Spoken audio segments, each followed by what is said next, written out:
Hace 100 años, 4 mal llamados locos pusieron un pie en una azotea y soñaban con una radiofonía al servicio de la cultura. La radio vivió su esplendor y muchos pronosticaron su ocaso con la aparición de las nuevas tecnologías. Sin embargo, hoy se reconvierte y con la digitalización podemos seguir llevándola a donde vamos y escucharla a la hora que queremos. Por eso, en El Búho, apostamos a continuar esta larga tradición radiofónica con contenidos para informarse, reflexionar y pensarnos como pueblo.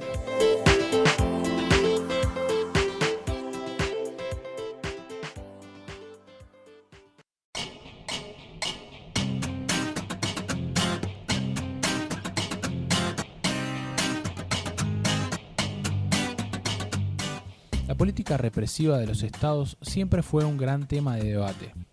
Existe un reclamo constante de mano dura en la sociedad como respuesta a la inseguridad, algo que no se exige con la desigualdad que en la sociedad impera. Muchas veces los diferentes gobiernos cedieron ante esta presión minando las calles de uniformados, algo que para nada ha garantizado mayor seguridad a la hora de transitar por las calles.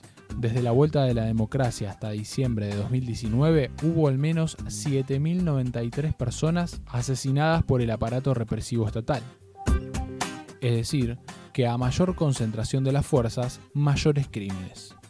Gatillo fácil, muertes en contextos de encierro, torturas, son las causas más comunes en las que miembros de las fuerzas están vinculadas. Y generalmente, las víctimas son del mismo lado, jóvenes, de barrios populares y casi siempre pobres. El macrismo fue el peor gobierno democrático en este sentido. El 26% de las personas muertas por el aparato estatal fueron en esos 4 años. Sin embargo, con la llegada del gobierno de Fernández la tendencia no baja y ya hay en lo que va de 2020 al menos 100 muertes. Por eso entrevistamos a Ismael Jalil, abogado e integrante de la Coordinadora contra la Represión Policial e Institucional, para hablar de esta temática tan importante en nuestro país. Veníamos de una situación muy complicada en materia represiva después de los 4 años del macrismo. En este momento, con la pandemia encima y todo lo que hemos visto, ¿cómo vemos a nivel nacional ya, ¿no?, la política de seguridad o la política antirrepresiva del gobierno nacional? Hay un cambio sustancial en materia discursiva y un cambio sustancial en el gesto del gobierno nacional en cuanto a diferenciarse claramente de lo que fue el macrismo, porque este gobierno ni promueve, ni alienta, ni festeja, ni celebra, ni reivindica los hechos que han tenido en el macrismo la peor etapa de la instancia democrática en la Argentina. Pero eso solo no alcanza y en los hechos y en la práctica se produce una situación que obliga a decir, lejos de establecer un modelo de contención social, está privilegiándose un modelo de contención policial.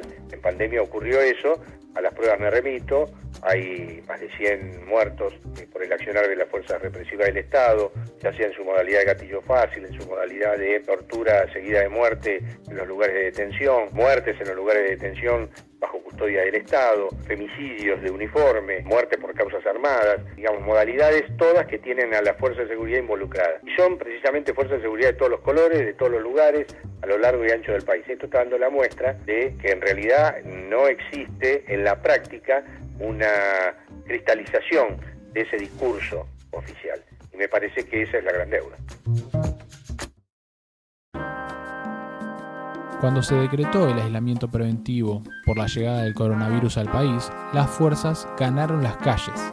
Con la excusa de hacer cumplir las normas, uniformados caminaban los barrios con ínfulas opresivas. Así es que se desató una oleada represiva que entre marzo y agosto de este año ya contabilizan 92 muertos. Estos números crecieron durante las últimas semanas. ¿Vos crees que la situación de la cuarentena, ¿no?, lo que el aislamiento, el decreto dictado por el gobierno, ayudó a que las fuerzas estén más desatadas en la calle? Yo creo que la cuarentena es una medida hiper necesaria. La cuarentena es el modo de defendernos que tenemos del contagio, porque la situación es muy brava en ese sentido. Una anticuarentena es un concreto amenazador de la vida de cada uno de nosotros. Ahora, de ahí a plantear que para que la cuarentena se cumpla es necesario hacer semejante despliegue, Bueno, yo creo que ahí es donde se distorsionó completamente la necesidad de la medida. Y siempre pongo como ejemplo lo de Villa Azul. ¿Qué duda cabía que a Villa Azul había que asistirla y de algún modo había que garantizar que no se desmadre la situación? Ahora, lo primero que llegó ahí no fue ni el agua potable, ni los médicos, ni los enfermeros, ni la lavandina, ni la comida. Lo primero que llegó ahí fue Bernie con 600 policías, uno por cada familia de la villa. Ahí es donde queda claro que la cuarentena se contuvo con un modelo policial antes que social. No estoy diciendo que no hubiera existido el social, estoy diciendo primero fue lo policial y después fue lo social. Y en ese orden de prioridades, cuando vos estableces eso, y bueno, te aparece este resultado, ¿no? Nosotros tenemos más de 100 reportes diarios de los primeros 100 días de cuarentena, donde dimos registro de todo lo que ocurrió en materia represiva. Y sin ningún lugar a dudas, fue un despliegue represivo de características sumamente importantes, sin duda. Mientras todo esto sucede, se produjo el levantamiento de la policía de la provincia de Buenos Aires, una fuerza muy cuestionada por su historial criminal y que actualmente está involucrada en diferentes casos. Por eso, su, entre comillas, reclamo salarial está muy reñido con sus deberes como funcionarios públicos y deja entrever un intento de presión sobre los dirigentes políticos.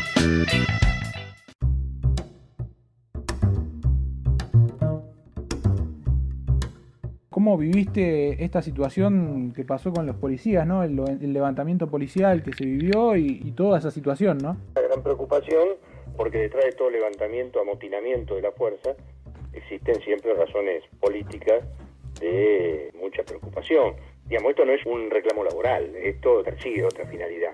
El policía en general no es un trabajador, es un funcionario, y aunque su prestación tenga algunas reminiscencias parecidas a la de los trabajadores, porque cobran un salario, porque acceden a un retiro como si fuera una jubilación, o a la obra social, lo cierto es que no constituyen un trabajador. Y cuando se levantan pasan estas cosas, que siempre hay otra cuestión atrás. Y en esta cuestión atrás yo creo que lo que ha habido es una consagración de la torpeza y de la improductividad absoluta del manejo por parte del ministro Bernie, insólitamente mantenido en el cargo. A esta altura ya quedó demostrado que su teoría de trabajar con la fuerza, haciendo la vista gorda mientras la fuerza no se levante, no ha rendido ningún fruto, y por el contrario lo que ha hecho es empoderarla cada vez más, y esto un resultado que claro que nos preocupa.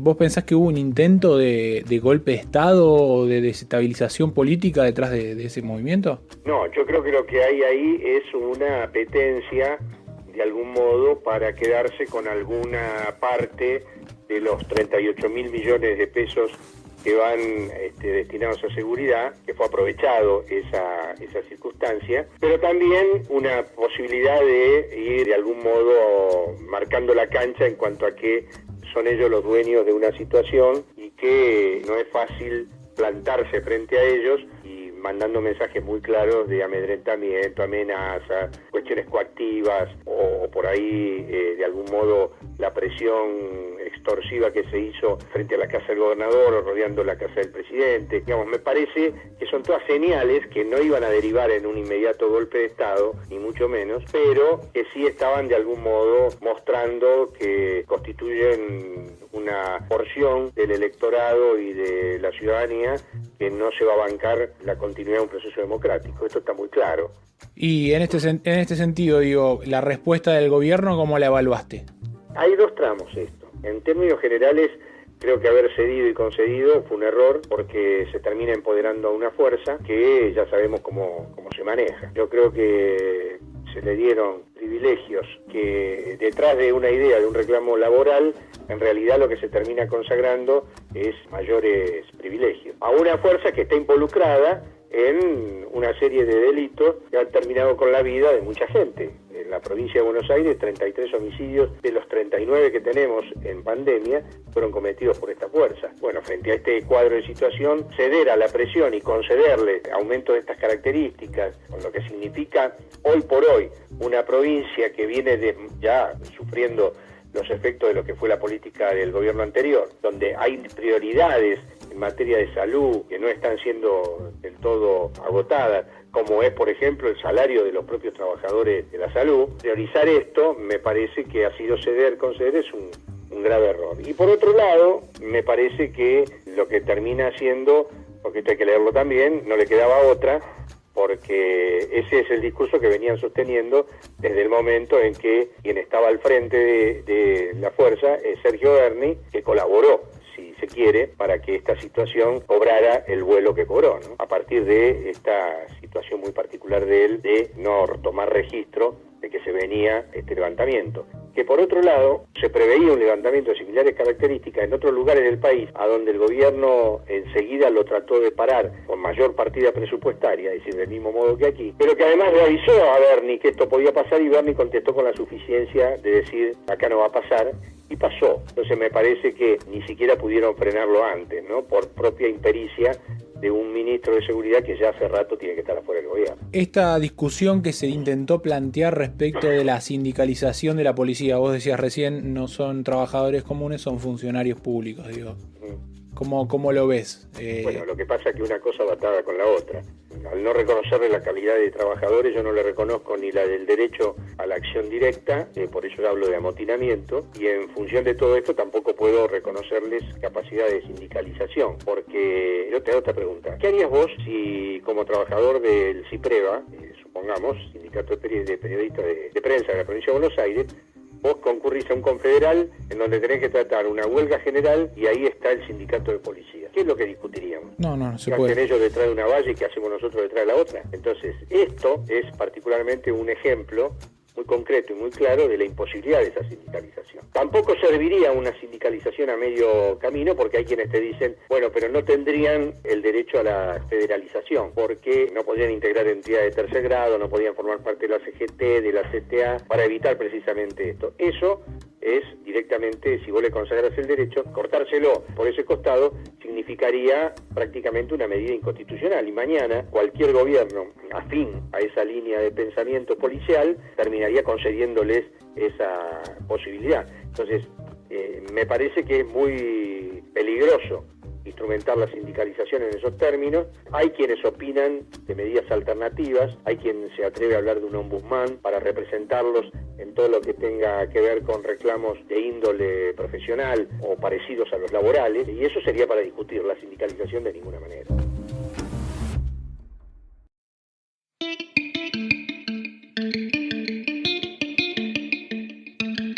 Facundo Astudillo Castro es otro nombre más que hay que sumarle a la lamentable lista de víctimas de desaparición seguida de muerte en las que están sospechadas miembros de las fuerzas de nuestro país.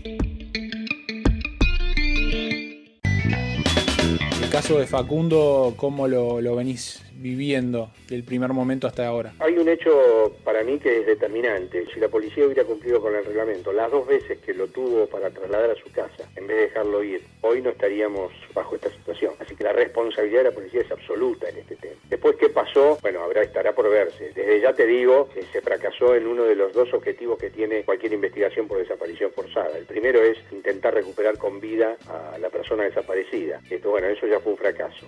El segundo es saber cómo, cuándo, dónde, en qué condiciones ocurrió la desaparición. Eso todavía está por verse. Pero claro, está el Estado investigándose a sí mismo. Hay un ministro de Seguridad empecinado en proteger a la fuerza, aún con la responsabilidad que ya todos le adjudican, y eso va a ser muy difícil que se pueda saber realmente qué fue lo que ocurrió. La impresión, y como nosotros de algún modo estamos al tanto de la querella y de la mamá de Facundo, es que la policía ha sido indirecta responsable de esa desaparición. Se lo llevaron, hubo una circunstancia, como dice la propia Cristina Castro, se paró de manos Facundo, le pegaron, algo pasó, se le fue la mano, lo que fuere, lo que el común, viste, que va repitiendo por ahí, pero siempre está la policía metida en el tema. Y después es indudable que hay una impresionante despliegue para encubrir esa situación. Dentro del encubrimiento que estás marcando, ¿ves funcionarios del gobierno de la provincia que también aportan para esto, o el gobierno de la provincia lo dejamos afuera, digamos, entre comillas? Bueno, el ministro de Seguridad es un funcionario fundamental del gobierno de la provincia. Es el que está llevando adelante la voz del gobierno de la provincia en esto, y el que está de algún modo promoviendo la necesidad de que esto no sea catalogado como una desaparición forzada.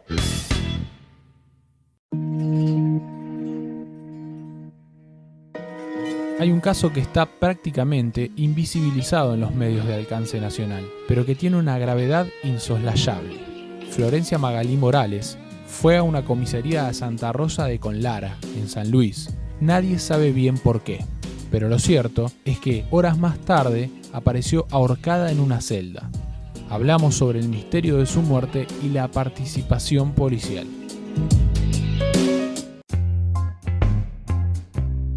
Repi está siguiendo muy de cerca el caso de Florencia Magalí Morales. Un caso muy grave porque la policía la detiene a ella y después aparece ahorcada dentro de una comisaría, ¿no? En el caso de Magalí Morales, era un caso extraño porque ella en realidad es detenida dentro de la misma comisaría. Nunca se supo qué estaba haciendo en la comisaría, qué fue a hacer a la comisaría. Si fue a buscar a una persona, si fue a hacer un trámite, si fue en busca de algún tipo de asistencia, no se sabe.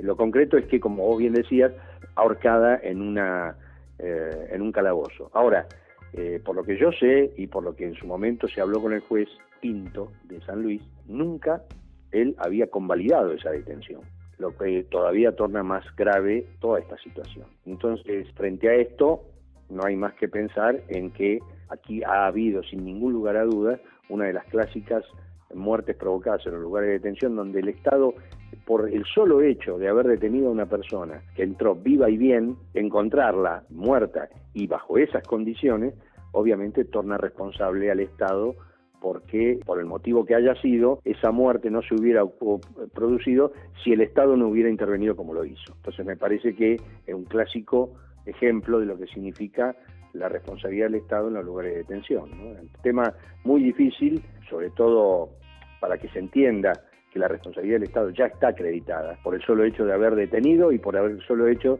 de que haya aparecido muerta, no hizo el suficiente, tan siquiera por eso. Después, en una segunda parte, si querés, indagamos si la mataron, si no la mataron. Eso es lo que se está investigando en la causa que permanece abierta.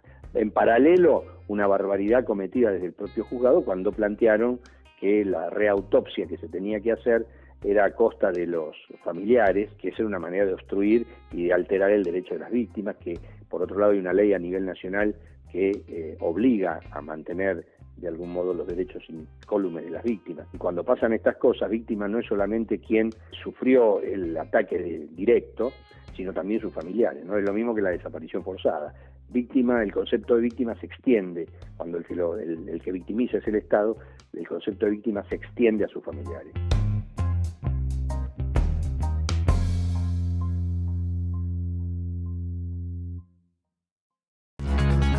El aparato represivo del Estado y sus consecuencias es una de las grandes deudas desde la recuperación de la democracia hasta nuestros días. Es necesario purificar las fuerzas no solo de personajes que hayan actuado de manera incorrecta, sino de prácticas cotidianas que se reproducen generación tras generación y que hacen que tengamos que lamentar todos los años más muertes.